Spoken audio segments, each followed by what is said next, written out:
মুখ্যমন্ত্ৰী লোকসেৱা আৰোগ্য যোজনাৰ কাৰণে যদি আপুনি অনলাইনত ৰেজিষ্টাৰ কৰিব বিচাৰে তো কেনেকৈ ৰেজিষ্টাৰ কৰিব পাৰিব তাৰ বিষয়ে আজি এইটো ভিডিঅ'ত মই আপোনালোকক দেখুৱাম আৰু ৰেজিষ্টাৰ কৰাৰ লগতে আপোনালোকৰ ফেমিলি মেম্বাৰৰ পৰিয়ালত যিমানকেইজন সদস্য আছে সেই গোটেইকেইজন সদস্য আৰু তেওঁলোকৰ ডকুমেণ্টছখিনিও কেনেদৰে এড কৰিব পাৰিব এই সকলো বিষয়ে এইটো ভিডিঅ'ত মই আপোনালোকক দেখুৱাম। তো বন্ধু বান্ধৱীসকল, মুখ্যমন্ত্ৰী লোকসেৱা আৰোগ্য যোজনাৰ অনলাইন ৰেজিষ্টাৰ কৰিবলৈ হ'লে প্ৰথম আপোনালোকে নিজৰ মোবাইলতে ব্ৰাউজাৰ এটা খুলি চাৰ্চ কৰিব MMLSAY। তো এনেকৈ চাৰ্চ কৰাৰ পিছত আপোনালোকৰ সন্মুখত MMLSAY আছাম বুলি এটা ৱেবছাইট আহি যাব। তো ইয়াত আপোনালোকে ক্লিক কৰিব আৰু ইয়াত ক্লিক কৰাৰ লগে লগে পিছৰ পেজটো আপোনালোকৰ সন্মুখত এনেদৰে আহিব, মুখ্যমন্ত্ৰী লোকসেৱা আৰোগ্য যোজনা MMLSAY। তো ইয়াত আপোনালোকে ৰেজিষ্টাৰ কৰিবলৈ যোনটো বেনিফিচিয়াৰী লগইন ৰেজিষ্টাৰ যোনটো অপশ্যন আছে আপোনালোকে ইয়াত ক্লিক কৰিব আৰু ইয়াত ক্লিক কৰাৰ লগে লগে ইয়াত পিছৰ পেজটো আপোনালোকৰ সন্মুখত এনেদৰে আহিব। তো ইয়াত আপোনালোকে চিলেক্ট কৰিব লাগিব বেনিফিচিয়াৰী লগইন ৰেজিষ্ট্ৰেশ্যন। চিলেক্ট ওৱানৰ অপশ্যন আছে, আপোনালোকে ইয়াত চিলেক্ট ওৱানত ক্লিক কৰিব আৰু চিলেক্ট ওৱানত ক্লিক কৰি আপোনালোকে ইয়াত এমপ্লয় ক্লিক কৰিব আৰু ইয়াত আপোনালোকৰ এমপ্লয় চিলেক্ট কৰাৰ পিছত আপোনালোকৰ লগইন কৰিবলৈ আৰু তিনিটা অপশ্যন দিয়ে আপোনালোকৰ পান নাম্বাৰ, তাৰপিছত আছে প্ৰাণ নাম্বাৰ, তাৰপিছত আছে GPF নাম্বাৰ। তো ইয়াৰ আপোনালোকে যিকোনো এটা দি আপোনালোকে ইয়াৰ লগইনটো ৰেজিষ্টাৰটো কৰিব পাৰিব। মোৰ লগত যিহেতু প্ৰাণ নাম্বাৰ আৰু GPF নাম্বাৰটো বৰ্তমান নাই, পান কাৰ্ড নাম্বাৰটোহে আছে, সেইকাৰণে মই পান নাম্বাৰটো দি নেক্সট ক্লিক কৰিম আৰু নেক্সট ক্লিক কৰাৰ লগে লগে পিছৰ পেজটো আপোনালোকৰ সন্মুখত এনেদৰে আহি যাব। ইয়াত আপোনালোকে পান নাম্বাৰ আৰু মোবাইল যোনটো আপোনাৰ নাম্বাৰ হয় সেই মোবাইল নাম্বাৰটো দিব লাগিব। খালি মোবাইল নাম্বাৰ আপোনালোকৰ যোনটো লিংক আছে সেই লিংক থকা মোবাইল নাম্বাৰটোহে দিব আৰু মোবাইল নাম্বাৰটো দি আপোনালোকে প্ৰচিডত ক্লিক কৰিব আৰু প্ৰচিডত ক্লিক কৰাৰ লগে লগে আপোনাৰ মোবাইলটোত এটা OTP যাব আৰু সেই OTPটো দি আকৌ আপোনালোকে প্ৰচিডত ক্লিক কৰিব আৰু প্ৰচিডত ক্লিক কৰাৰ লগে লগে আপোনাৰ যোনখন ৰেজিষ্ট্ৰেশ্যন ফৰ্ম হয় মুখ্যমন্ত্ৰী আপোনালোকৰ মুখ্যমন্ত্ৰী লোকসেৱা আৰোগ্য যোজনাৰ ইয়াৰ আপোনালোকৰ ৰেজিষ্ট্ৰেশ্যন ফৰ্মখন এনেদৰে খোল খাই যাব। তো ইয়াত আপোনালোকৰ এইখিনি এবাৰ চাই ল'ব, চাই পিনি ইয়াত আপোনালোকৰ যদি ইয়াত কিবা ভুল হৈ আছে তেতিয়া আপোনালোকে ইয়াত যোনটো তলত এডিটৰ অপশ্যন আছে এডিটত ক্লিক কৰি আপোনালোকে এইখিনি চেঞ্জো কৰিব পাৰিব আৰু যদি আপোনালোকৰ এইখিনি শুদ্ধ হৈ আছে একো চেঞ্জ কৰিব নালাগে তেতিয়া আপোনালোকে এইটো এৰি তল লৈ যাব। তললৈ গৈ এটা অপশ্যন পাব আপোনালোকে ৰিভেলিডেট আধাৰ। তো আপোনালোকে ইয়াত কি কৰিব, ৰিভেলিডেট আধাৰ ক্লিক কৰিব আৰু ৰিভেলিডেট আধাৰ ক্লিক কৰাৰ লগে লগে আপোনাৰ যোনটো আধাৰ কাৰ্ডৰ 12 ডিজিট নাম্বাৰ হয় সেই নাম্বাৰটো আপোনালোকে ইয়াত দিব লাগিব আৰু নাম্বাৰটো দি আপোনালোকে গেট OTPত ক্লিক কৰিব আৰু গেট OTPত ক্লিক কৰাৰ লগে লগে আপোনাৰ আধাৰ কাৰ্ডৰ নাম্বাৰটোত এটা OTP যাব আৰু সেই OTPটো দি আপোনালোকে যোনটো ভেলিডেট আধাৰ অপশ্যন আছে ভেলিডেট আধাৰ ক্লিক কৰিব আৰু ভেলিডেট আধাৰ ক্লিক কৰাৰ লগে লগে আপোনাৰ যোনটো KYC হয় আপোনালোকৰ সেই অনলাইন KYCটো ইয়াত সম্পূৰ্ণ হৈ যাব আৰু KYCটো সম্পূৰ্ণ হৈ যোৱাৰ পিছত ইউ হেভ ভেলিডেট ইউৰ আধাৰ যোনটো আছে KYC কমপ্লিট ছাকচেছফুলি বুলি এনেদৰে আহি যাব। তো KYCটো হোৱাৰ পিছত আপোনালোকৰ ইয়াত পিছত আপোনালোকে কি ইয়াত যোনটো আপোনালোকৰ কেইবাটাও ষ্টেপ আছে, ইয়াত ফেমিলি মেম্বাৰ এড, তাৰপিছত নমিনি, তাৰপিছত ডকুমেণ্টছ, তাৰপিছত DDO ডিটেইলছ, তাৰ ৰেজিষ্ট্ৰেশ্যন হিষ্ট্ৰী। তো ইয়াত আপোনালোকে কি কৰিব, প্ৰথম আপোনাৰ এতিয়া বেনিফিচিয়াৰী ডিটেইলছটো আপোনাৰ ইয়াত সম্পূৰ্ণ হৈ গৈছে। তো আপোনালোকে ইয়াত কি কৰিব, ফেমিলি মেম্বাৰ যোনটো অপশ্যন আছে আপোনালোকে ইয়াত ক্লিক কৰিব। আপোনাৰ নিজৰ ডাটাটো ইয়াত হৈ গৈছে বৰ্তমান আৰু এতিয়া আপোনালোকে ইয়াত ফেমিলি মেম্বাৰ এড কৰিব লাগিব। তো ফেমিলি মেম্বাৰ এড কৰিবলৈ প্ৰথম আপোনালোকে ইয়াত নিজৰ নামটো আৰু সেই গোটেই ডকুমেণ্টছ ডিটেইলছটো আহি যাব। তো ইয়াত আপোনালোকৰ ডকুমেণ্টছ আপলোড যিহেতু এতিয়ালৈকে হোৱা নাই সেইকাৰণে ইয়াত ইনকমপ্লিট আহি আছে। তো ইয়াত যোনটো আপলোড ডকুমেণ্টছৰ অপশ্যন আছে আপলোড ডকুমেণ্টছত ক্লিক কৰিব আৰু আপলোড ডকুমেণ্টছত ক্লিক কৰাৰ লগে লগে আপোনাৰ কেইটামান ডকুমেণ্টছ ইয়াত আপলোড কৰিব লাগিব। প্ৰথম প্ৰাইমেৰী ডকুমেণ্টছ আধাৰ কাৰ্ডটো দিব লাগিব, তাৰপিছত প্ৰাইমেৰী ডকুমেণ্টছ গভ ID আপোনালোকৰ যোনটো চৰকাৰী ID কাৰ্ড থাকে সেই ID কাৰ্ডটো আপোনালোকে দিব লাগিব। তাৰপৰা যদি সেইটো নাই আপোনালোকে পান কাৰ্ড, ভোটাৰ কাৰ্ড বা পাছপৰ্টো দিব পাৰে।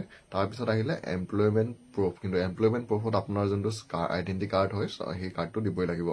তাৰপিছত আহিলে প্ৰাইমেৰী এমপ্লয়মেণ্ট ইণ্ডিভিজুৱেল ফটো, তো আপোনাৰ ফটোটো আপলোড কৰিব লাগিব আৰু ডকুমেণ্টছ আপোনালোকে এই 4টা আপলোড কৰিলেই হ'ব আৰু এই ডকুমেণ্টছকেইটা আপোনালোকে এটা এটাকৈ ইয়াত যোনটো ভিউ ইয়াত আপলোডত ক্লিক কৰি আপোনালোকে আকৌ ইয়াত আপলোডত ক্লিক কৰিব লাগিব আৰু এই ডকুমেণ্টছকেইটা আপোনালোকে PDF নহয়, আপোনালোকে মোবাইলত ফটো মাৰি ল'লেই হ'ব, JPG ফৰ্মেটতো আপলোড হ'ব। তো এইকেইটা আপলোড কৰি হোৱাৰ পিছত আপোনালোকৰ সন্মুখত এনেদৰে আহিব আপলোড প্ৰাইমেৰী আধাৰ কাৰ্ড। তো মোৰ ডকুমেণ্টছকেইটা আপলোড সম্পূৰ্ণ হৈ গৈছে আৰু ইয়াত যোনটো আগত ডকুমেণ্টছ আপলোডত ইনকমপ্লিট আছিলে এতিয়া ইয়াত ৰাইট চিন আহি গ'ল আৰু মোৰ নিজৰ সেলফ যোনটো ডকুমেণ্টছ আপলোড হয় সেইটো ইয়াত সম্পূৰ্ণ হৈ গৈছে। এতিয়া ইয়াত ফেমিলি মেম্বাৰ এড কৰিবলৈ ইয়াত যোনটো এড ডিপেণ্ডেণ্টৰ অপশ্যন আছে ইয়াত ক্লিক কৰিব। ইয়াত ক্লিক কৰি প্ৰথম মই তেওঁৰ ৱাইফৰ এড কৰি দিম। তো ৰিলেশ্যনশ্বিপত আপোনালোকে ইয়াত চিলেক্ট কৰিব, তাৰপিছত নামটো দিব, তাৰপৰা জেণ্ডাৰটো দিব, তাৰপৰা তেওঁৰ যোনটো ডেট অফ বাৰ্থ পায় সেইটো দি আপোনালোকে এডত ক্লিক কৰিব। আৰু এডত ক্লিক কৰাৰ লগে লগে আপোনালোকে এই ফেমিলি মেম্বাৰো ডকুমেণ্টছ কেইটামান ইয়াত এড কৰিব লাগিব। তো ইয়াত আপোনালোকে আপলোড ডকুমেণ্টছৰ যোনটো অপশ্যন আছে ইয়াত যাব। ইয়াত গৈ আকৌ আপোনালোকে ফেমিলি মেম্বাৰ ইয়াত তেখেতৰ পত্নী ID প্ৰুফৰ কাৰণে আধাৰ কাৰ্ডটো দিব পাৰে। তাৰপিছত ৰিলেশ্যনশ্বিপৰ প্ৰুফৰ কাৰণে মেৰিজ চাৰ্টিফিকেটখন আপোনালোকে ইয়াত দিব লাগিব তেখেতৰ পত্নী। তাৰপিছত ইণ্ডিভিজুৱেল ফটোটো তেখেতৰ ফটো এখনো ইয়াত দিব লাগিব। আৰু ফটোখন দি হোৱাৰ পিছত আপোনালোকৰ যেতিয়া ছাবমিট কৰিব তেতিয়া আকৌ ইয়াতো এনেদৰে ডকুমেণ্টছ আপলোড ছাকচেছফুলি বুলি আহি যাব। তাৰপিছত তেখেতৰ ৰিলেশ্যনশ্বিপত ল'ৰা ছোৱালী যিজন আছে আপোনালোকে ইয়াত এড কৰিব পাৰিব। তো ইয়াত ল'ৰা ছোৱালী এড কৰিবলৈ ইয়াত ৰিলেশ্যনশ্বিপত আকৌ যাব, গৈ আকৌ ইয়াত আপোনালোকে চিলেক্ট কৰি ল'ব কাক এড কৰিছে। তাৰপিছত তেখেতৰ নামটো দিব, জেণ্ডাৰটো দিব, তাৰপৰা ডেট অফ বাৰ্থটো দি আকৌ এডত ক্লিক কৰিব। আৰু তাৰপিছত ডকুমেণ্টছ আপলোডত যাব। আৰু আপলোডত গৈ তেখেতৰ যিহেতু এতিয়া মই ছোৱালীগৰাকী এড কৰি আছোঁ, তো ইয়াত আপোনালোকে ডাটাৰ ID প্ৰুফ হিচাপে আধাৰ কাৰ্ডটো দিব লাগিব। আৰু আধাৰ কাৰ্ডটো দিয়াৰ পিছত তেখেতৰ ৰিলেশ্যনশ্বিপ প্ৰুফৰ কাৰণে বাৰ্থ চাৰ্টিফিকেটখন দিব লাগিব তেখেতৰ জীয়েকৰ। তাৰপিছত ডাটাৰ ইণ্ডিভিজুৱেল ফটো আৰু তেখেতৰ ফটো এখনো দিব লাগিব। তো ফটোখিনি এইকেইটা দি হোৱাৰ পিছত আকৌ আপোনালোকে আপলোডত ক্লিক কৰিব। আৰু আপলোডত ক্লিক কৰাৰ পিছত আপোনাৰ সন্মুখত এনেদৰে আহিব। তো তেওঁলোকৰ পৰিয়ালত 3জন মানুহ, তেওঁ, ৱাইফ আৰু ছোৱালীটো, তেওঁলোক গোটেই 3জনৰে ইয়াত ডকুমেণ্টছটো এড কৰা হৈ গ'ল। আৰু ইয়াত আপোনালোকে দেখিছে ৰাইট চিনো আহিলে। তো ইয়াৰ পিছত আপোনালোকে নেক্সট এড কৰিব লাগিব নমিনি। তো নমিনি এড কৰিবলৈ আপোনালোকে ইয়াত নমিনিত ক্লিক কৰিব। Nominee details are not add বুলি আহিছে, এড নমিনিত ক্লিক কৰিব। এড নমিনিত ক্লিক কৰাৰ লগে লগে নমিনি ডিটেইলছ চিলেক্ট ওৱানত চ'ৰ্চ এই নমিনি ইয়াত এতিয়া যিহেতু মই 2জন মানুহ এড কৰিছিলোঁ, সেই তেওঁলোক 2জনৰ এজন আপোনালোকে ইয়াত চিলেক্ট কৰিব লাগিব। যাকে চিলেক্ট কৰে আপুনি, ৱাইফক কৰে বা তেওঁলোকৰ সন্তানক। তো চিলেক্ট কৰাৰ পিছত আপোনালোকে ইয়াত nominee bank account holder name, তো বেংক একাউণ্ট হোল্ডাৰ নেমটো দিব লাগিব। তাৰপিছত বেংক একাউণ্ট নাম্বাৰটো দিব লাগিব। তাৰপিছত একাউণ্ট টাইপটো কাৰেণ্ট নে ছেভিং সেইটো দিব লাগিব।